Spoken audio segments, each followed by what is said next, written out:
Second is the world record holder at this distance from Kansas University, number 154, Jim Ryan.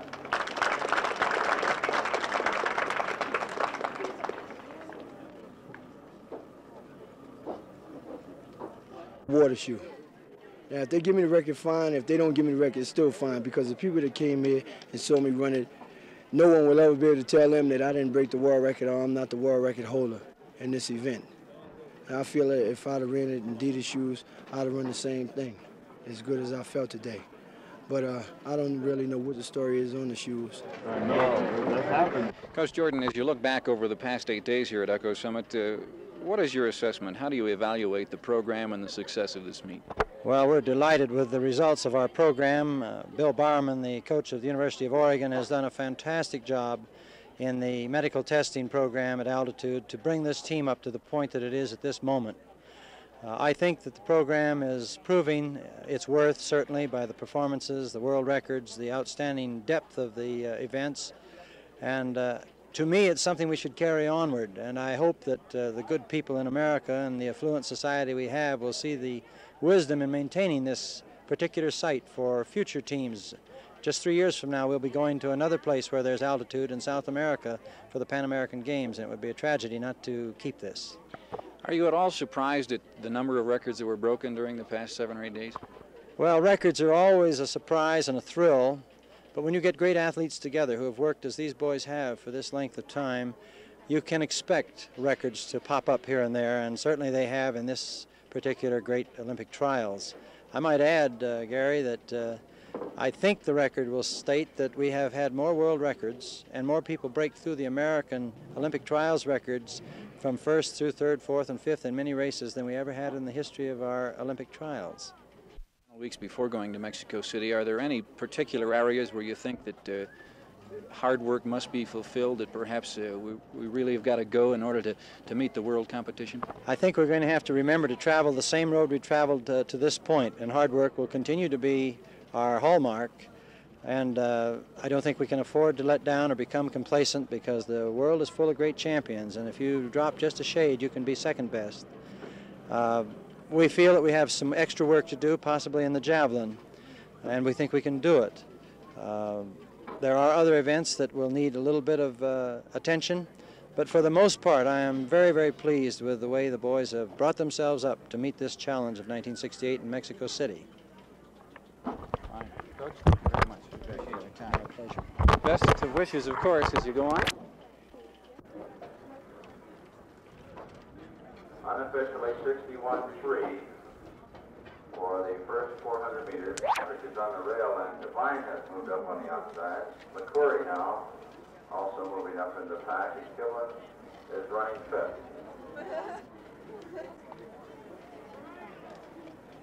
Come on, Roscoe, go! 400 meters to go. 1 lap to go. McCurry, Wilburn, Devine, Patrick, and Killen.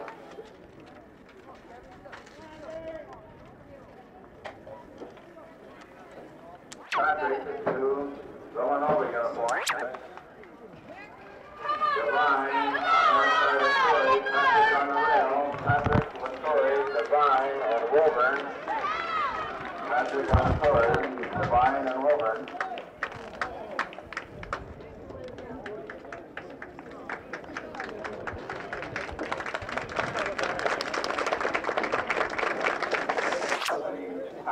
Past the stands at the start of that last lap.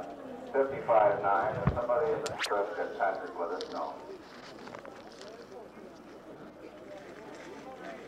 Rounding out this field.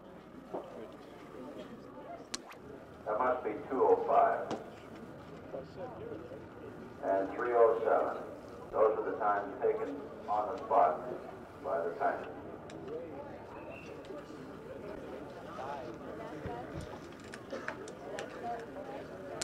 Cold. In a European meet, just have the fastest 1,500 by an American. John Mason, the early leader, followed by Jerry Ritchie, Sam Baer, Tom Von Ruden, and Jim Ryan.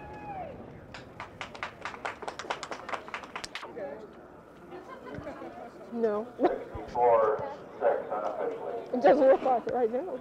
Mason, Ricky, Bear, Von Ruden, and Ryan. As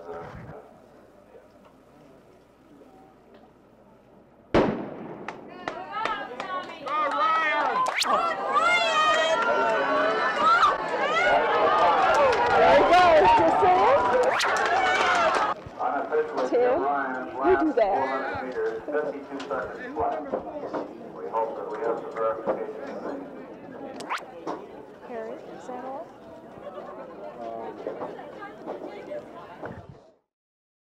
Whereas the United States has hypocritically put itself up as the leader of the free world, while right here in this country, there are 22 million black people who are catching more hell than anyone in any communist country ever dreamed of. And whereas the United States government has acted in complicity with other racist elements of this society to strip black athletes of their prestige and athletic status based upon mere racist whim, black men and women athletes, professional and 3rd of November 1967, have unanimously voted to fully endorse and participate in a boycott of the World Olympic Games in 1968. What have we got to lose the first place? The man who offered the explanation was Dr. Harry Edwards, an assistant professor of sociology at San Jose State College, who addressed a group of college student leaders meeting at the St. Francis Hotel this morning. First, a statement of that resolution. The United States has been defined as an internal affair. An internal affair. The one thing that we will accomplish out of this is something that we've been trying to accomplish for a long time, ever since 1954, and that is to get the racial situation out from under the rubric, the jurisdiction of Uncle Sam, and get it into the world arena. Following his address, some of the students reacted to that resolution. To boycott the Olympics, I really don't know how effective this will be, and I can't say if this will accomplish that much. I would personally rather this not happen. I think the opposite end should have been strived for. The United States should attempt to place its best athletes, and many of its best athletes are Negroes, into the Olympic Games to prove that we are attempting. We do have a racial problem, but we are attempting to get something done and to eliminate the problem between the races. How about the reaction to the plan to boycott the Olympic Games in '68? Well, that I have to disagree with is the actual plan. I said just recently now that the goal of the Negro is to educate the Americans positively, to channel their directions through positive means. Now, I personally believe that the boycott will just have the reverse effect. It will be sort of a negative effect on the American public and on world opinion. Regarding the boycott of the Olympic Games, which he announced today, I feel that it's unfortunate that such a tactic has to be used. However, I don't doubt the sincerity of those who made the particular agreement for using the tactic, because I think that they're sincere people, that they are following their conscience. However, I do question the type of negative repercussions that may arise. And then again, one step further, I question its effectiveness after these negative responses are given. From this reporter's viewpoint, the plan to boycott is a negative approach as a means to an end. Any athlete who competes in the Olympic Games competes first as an individual and secondarily for his country. If the boycott is carried out, there's no doubt that the U.S. team would suffer. But so would one boycott endorser, such as San Jose State sprinter Tommy Smith, who said earlier this month he'd give his right arm to win a gold medal in the Olympic Games. This is Dwayne Borovic, KCRA Sports, reporting from San Francisco. Well, for one, their attitude and their inability to handle the problems that come up during the season. Specifically, these problems sometimes are not racial in overtone. They are generally the ineptness of a coach to handle the personalities of the individual players. It just so happens at this point there happens to be implications of racial overtones. Now, we feel that this situation should not exist, and if we are to excel in athletics, then we cannot have this position. There has to be the proper channeling of all the frustrations and problems that will come into the athletic realm. And for these reasons, we feel that they're incapable of handling the players. There's no doubt about it, and it would be harmful because we've been making some real strides. The point was made here that in 1960 we had 5 in our program, 5 black athletes in our total program, and we have almost 40 now. And I think this is a very factual, informative figure. It shows that there is a desire to have the black athlete participate and represent the university in athletics. Sir, what was your reaction to the fact that they have asked for the dismissal or replacement of 3 members of the coaching staff? There are always problems between a player not playing enough and a coach. I mean, this is part and parcel of athletics, always has been, always will be. So you know, this was put in a general way. If they say a specific that this kid and this kid and this kid had a problem, and the problem was this with each coach, then you know you could better evaluate what the problem was and maybe better answer it.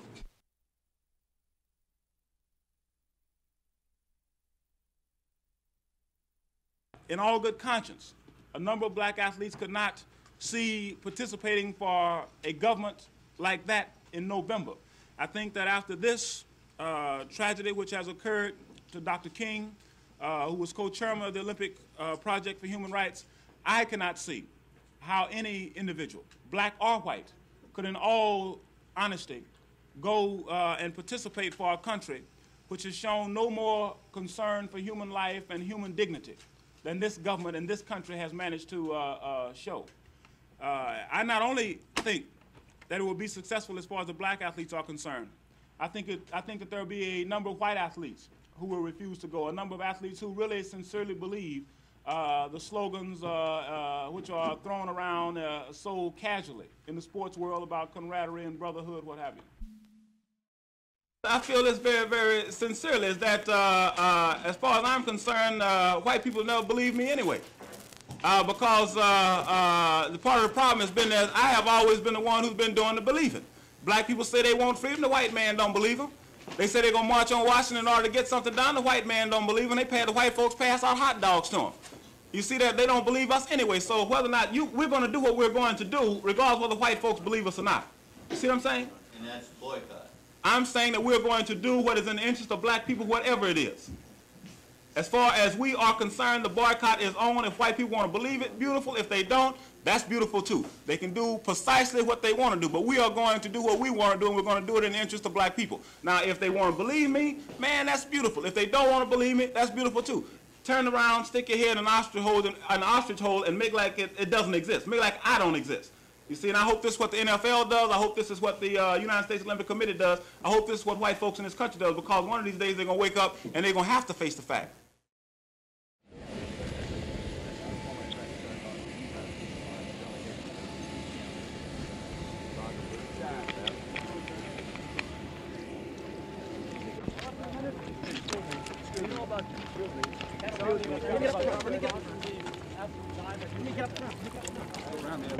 Wait, paint.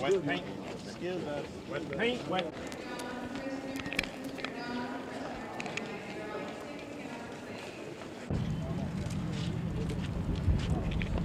How about your court case, John? When does it start? When can we expect you back? What's your office? I mean, you know, Which one? For football? I just want to get away from the reporters and so forth right now and give me some rest. And my wife is very tired also. I'm sure she is. I'm sure Tommy and his wife are very tired also. How about this afternoon, though, later on? You think we can set something up? No, not this afternoon. Yeah. Not this afternoon. I went through ordeal all week, and all 4 of us went through ordeal all week, and I don't care to talk, and I don't believe they care to talk now for a while. Congratulations, certainly, of this great meet. Step in the rail, Forrest the lane corner, John Forrest, out in front, John Forrest.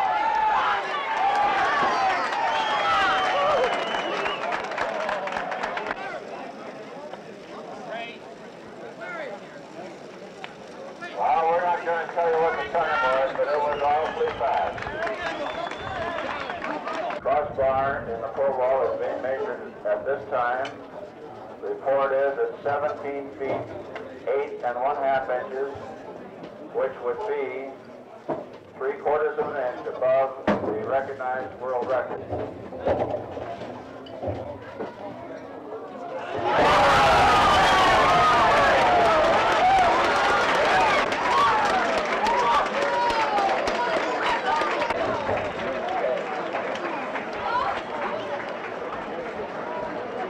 Now, here they come. Let's bring them in.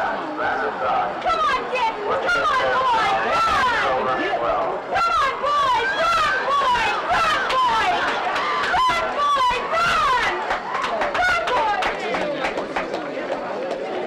Yeah, kids. Hey, kids!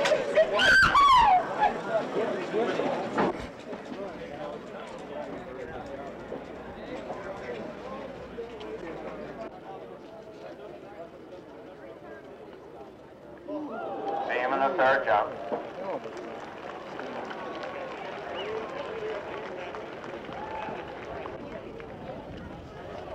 (27 feet 6 1/2 inches).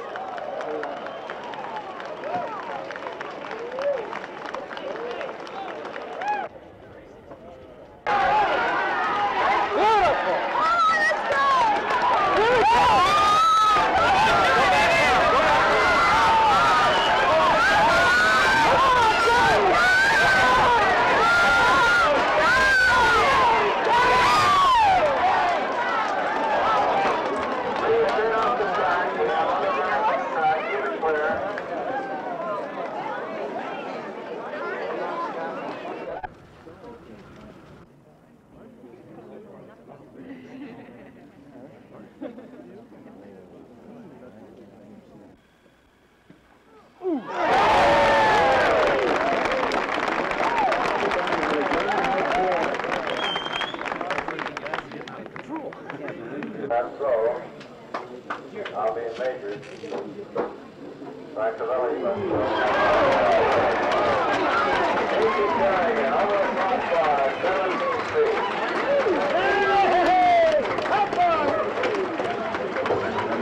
I don't want to see that, man. Others may disagree with Ross Jenkins and his theory on how some of these times in the short races will be affected in Mexico City, but we have a hunch he may be proved right. And if he is right, some of our premier sprinters, such as Charlie Green, Jim Hines, and Tommy Smith, may be deeply disappointed. But then that seems to be progress as automation catches up with track and field. This is Gary Gerould reporting for KCRA Sports from Echo Summit.